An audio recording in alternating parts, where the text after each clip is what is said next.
Welcome to 15 Minute Theatre, the only review show that squeezes a whole production into 900 seconds.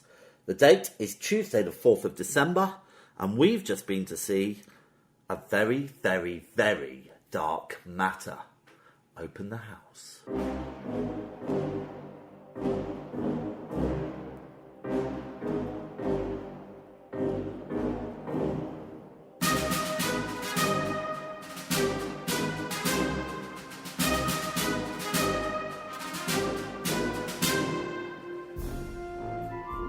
Hello, Vicky. Merry Christmas. Merry Christmas, Jim Boblob. Wow.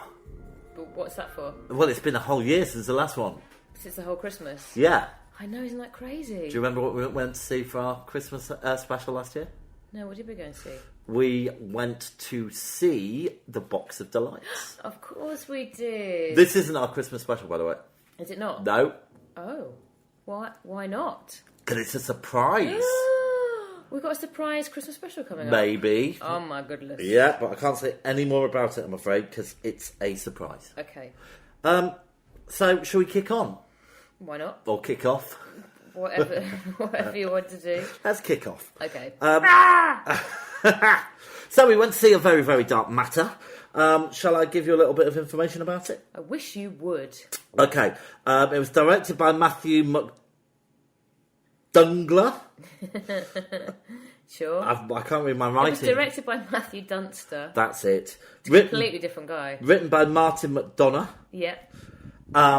Notable actors. Wow. It had the amazing Jim Broadbent. Wonderful man. And it had the ultrally also amazing Phil Daniels. Yep. And I'd like to mention Jonetta Ula Meakles. I'd say Jonetta Eula May Ackles. Oh, okay. Who I don't know who that played space, Marjorie, yeah. which was kind of the main part, wasn't it? Should we say as well that Tom Waits provided the voice of the narrator? Who is Tom Waits? You know who Tom Waits is? Is he from Radiohead? He's a musician, man. From what? From the music world. Radiohead? I should educate you in Tom Who's Waits. the guy from Radiohead?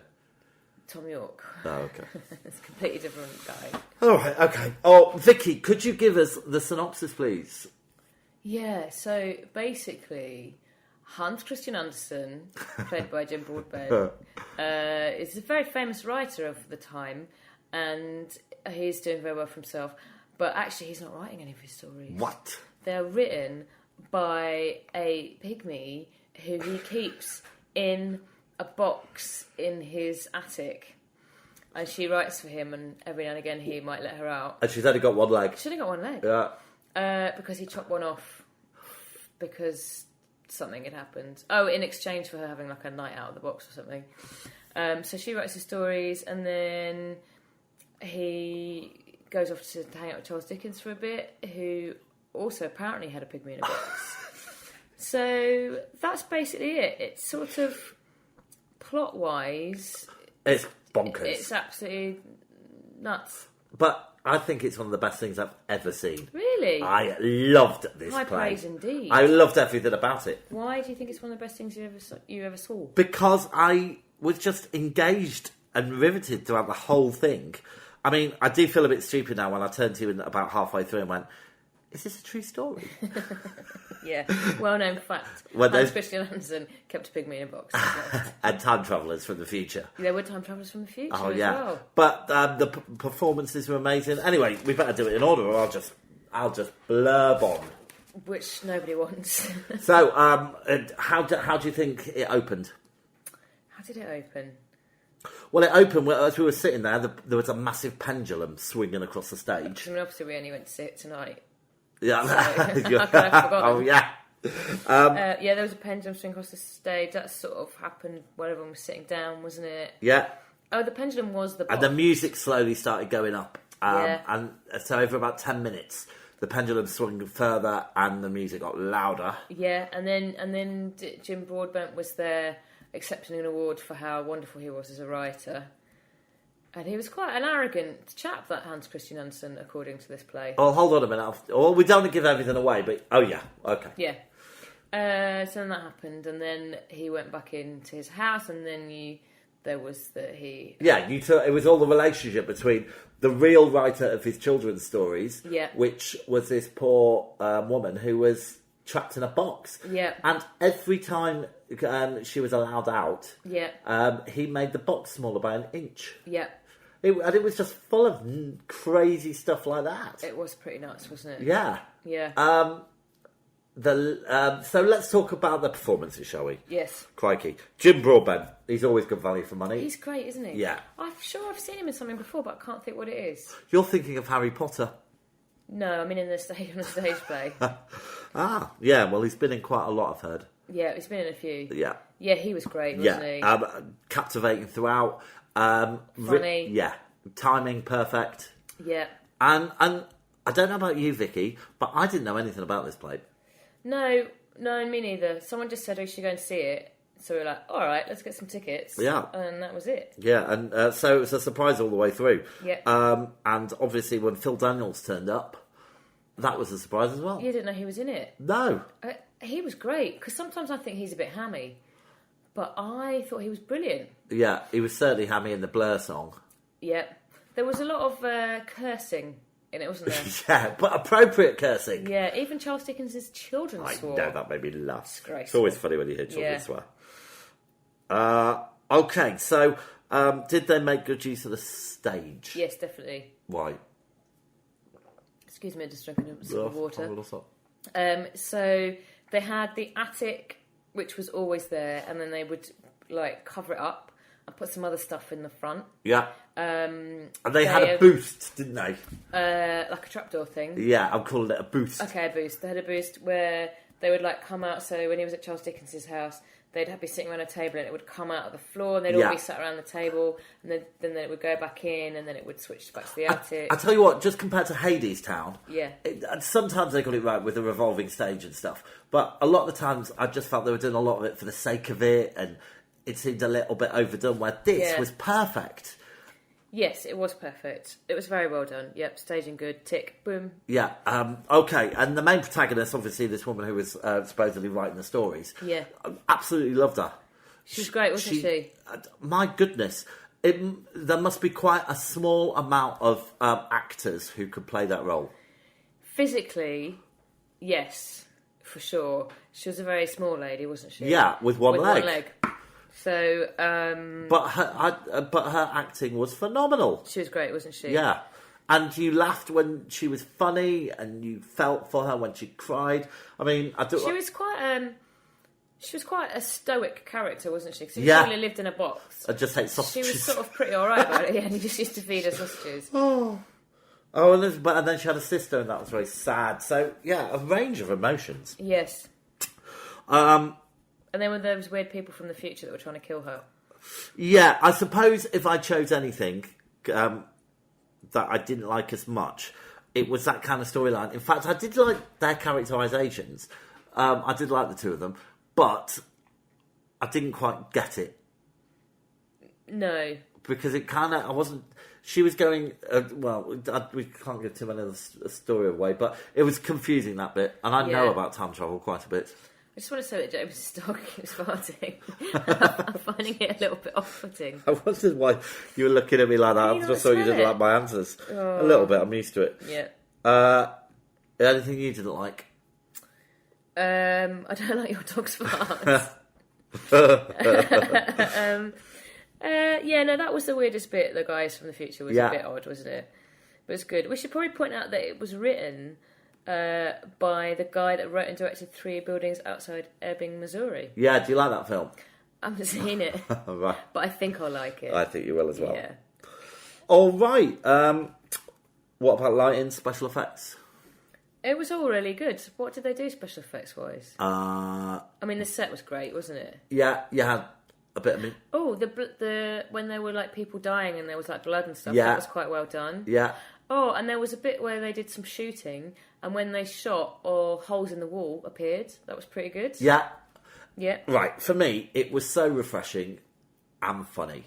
You didn't know where it was going to go. It was incredibly weird. Yeah. Surreal. But it was weird, but it made sense. So in the logic of the play, it all made sense. Like with Charles, he kept calling him Charles Darwin, didn't he? Yeah. He said, when F is he going to go home? He's been here for 3 weeks and I only invited him for a day.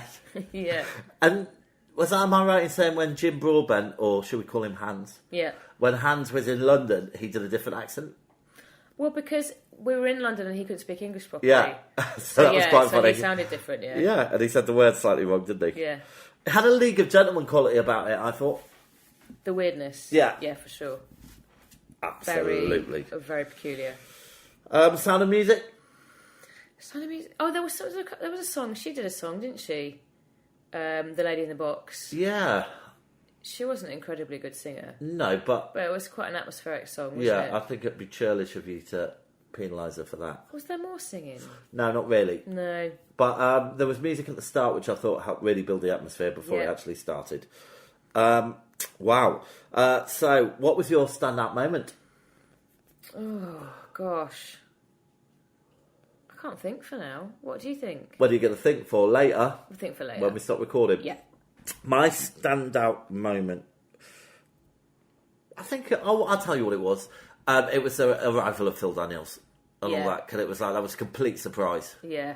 Because we didn't read anything about it beforehand. But we did that on purpose, not because we're lazy. Yeah. Wow. Yeah, maybe a hint of lazy. All right, so we are going to take a break. Okay. And see what the audience reaction is like, because now I'm going to be adding different sort of claps depending on the quality of the production. So let's see what this one was Should I like. open the door for a minute to let the farts out?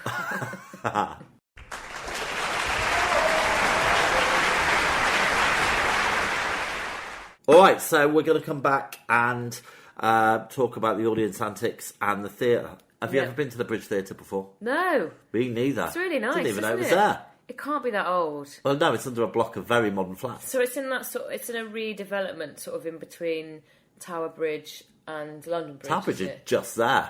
Tower Bridge is just there, and I mean, it's definitely been there for at least a few years, but I've never been there, and it's really nicely done. Like, there's a really good big space in the foyer. It's great. You can get food and drinks and a good number of toilets. How many toilets? I didn't count them. Right. But much better than the old Vic. Yeah.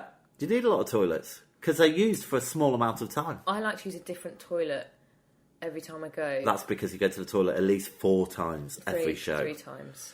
Ugh, you're a little bit I OCD don't like to like use that. the same one. But the seats were comfortable. We were at the back, and it didn't feel like we were at the back. No, it was good, wasn't it? Yeah, it's perfect. Yeah.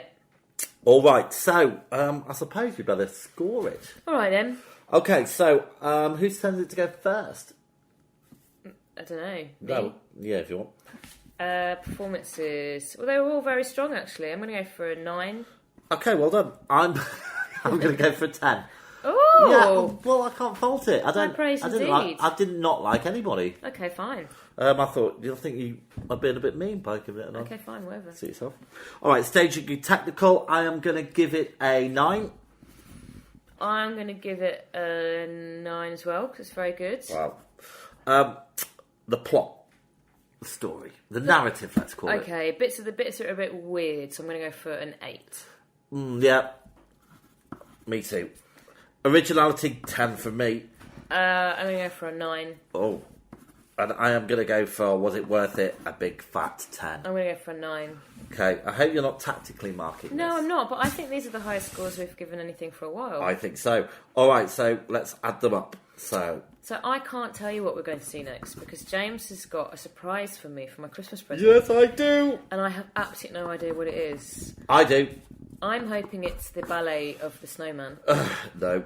I'm hoping it's the... You can't. the No, you Nutcracker. can't guess. Stop guessing. Okay, fine. Have you done the scores yet? No, he's still... I've done them. Silly maths. Okay, your excellent maths brain has gone It's good. to... It's done it. It's done it. It's done it. It gets a Lighthouse rating of 4.55. I think you're thinking of your other podcast. Oh no! Let's do that bit again. James does another podcast. No, just fine. Let's do it in the 15-minute theatre rating. Is that the same? It gets a 15-minute theatre rating of 4.55, which puts it at the top of the leaderboard. Oh, wow. That is good. Yeah, it should be there as well, because it's the best thing I've ever seen. And it was only 80 minutes long. I don't think it was the best thing I've ever seen, but I did What have enjoy you seen that's better than it? Angels in America. Too long. That thing that we saw that we both really liked.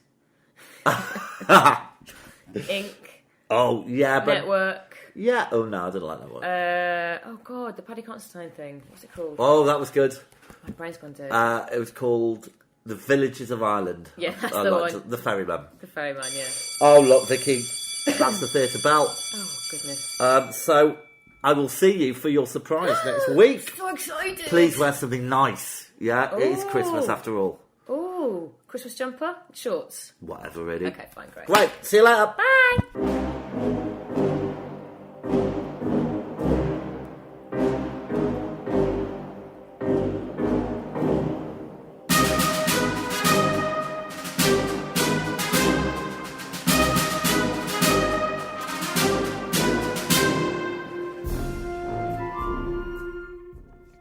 If you're brave enough to have your theatre production reviewed, please contact us at 15minutetheatre@gmail.com. Find us on Twitter and please rate and review us on iTunes. Thanks for listening.